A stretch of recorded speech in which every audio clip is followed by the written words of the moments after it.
Porque si me sales con una pendejada, te voy a matar a ti y a toda tu familia. ¿Entendiste? Abre los seguros de atrás. I'm coming from a country, Mexico, that it's, we're big on melodramas on TV. I don't know if you're aware of it, but we export melodramas to all the world. So it's like in Mexico there's a tendency to do that. And I always hated that. So I've always been aware of going into the other direction, yeah. Por los novios. In Mexico and other countries, most crimes aren't denounced. People just forget about that. I believe 85% of victims of all kind of crime don't go to the police, don't denounce. So, and then with raping and this kind of violence, especially the victims don't want to know more about it and just go away from it. So there's not that much information. Seguros de atrás. No me veas, abre los seguros. Bueno, voltear, cabrones. Síguete derecho. En la esquina te vas a dar vuelta a la derecha. Apaga el radio. The story came across, was introduced to me by the psychologist that dealt with the real case, with the real people. And she thought it might interest me, because she knows me, she knows about my filmmaking and all. So, and she was right, I didn't have to transform main things. Yeah. Abre los seguros de atrás. Son los hermanos Ana Torres y Daniel Torres. Necesitamos que nos ayuden a hacer algo. I think most things,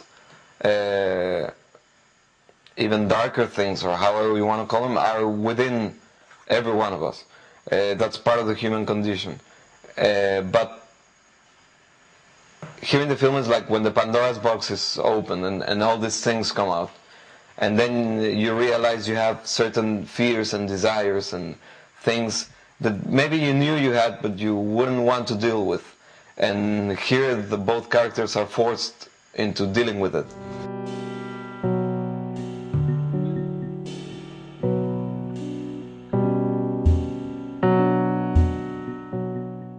Yeah, but as you said, they're all in the beginning.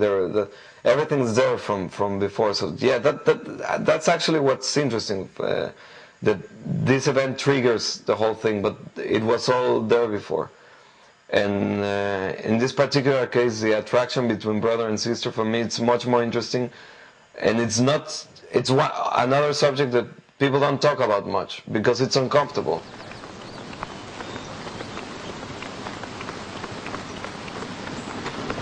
No te vas a ir a vivir a España, ¿verdad? ¿Cómo crees? No sé. Igual sí. No, claro que no, no me voy a ir. I was aware that it was a risk, but it was good to be aware of it because it was the best way not to fall into that.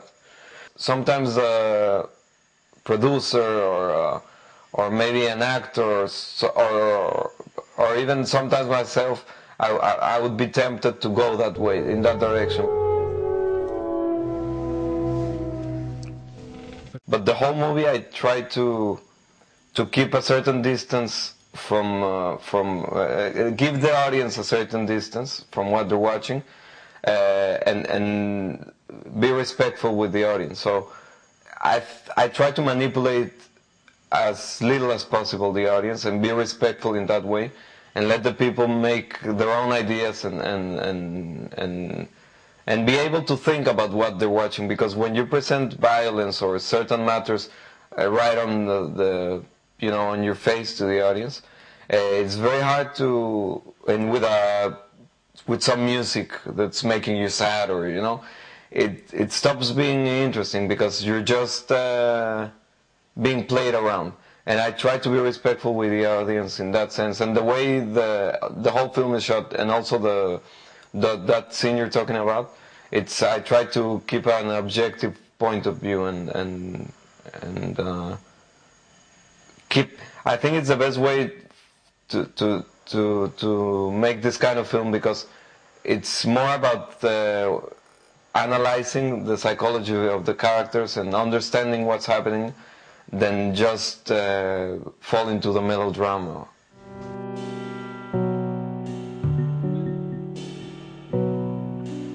He shouldn't feel guilty, but he feels guilty, and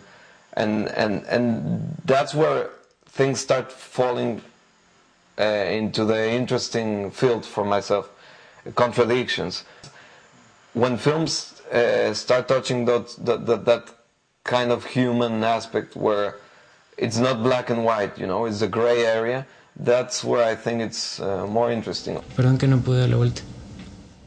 Que si hubiera dado la vuelta no nos hubieran agarrado. No fue tu culpa. Fue mala suerte. I know it's a hard film. I mean, it's a touchy subject, and I didn't want to ask out of our audience more than is needed to be asked. Yeah, I don't know if I'm explaining myself. That's, for example, the reason why I picked this music, because it's a beautiful piece of music, you know, this Mendelssohn. So it's a bit of a contrast, and it adds some beauty to the film. Although even violence can be beauty, and you know, everything about every human aspect, even if it's horrible or harsh, can be beautiful. So he's one of the directors I admire the most. Yeah, I admire his films a lot. I like his films a lot and his work, and I always like about him that he tends to analyze and to trust the audience. And I don't know if to say an influence or if I steal a little bit from him. I don't know, I like his work a lot. On the other hand, I wouldn't compare my work to his because, you know, I wouldn't like to sound pretentious.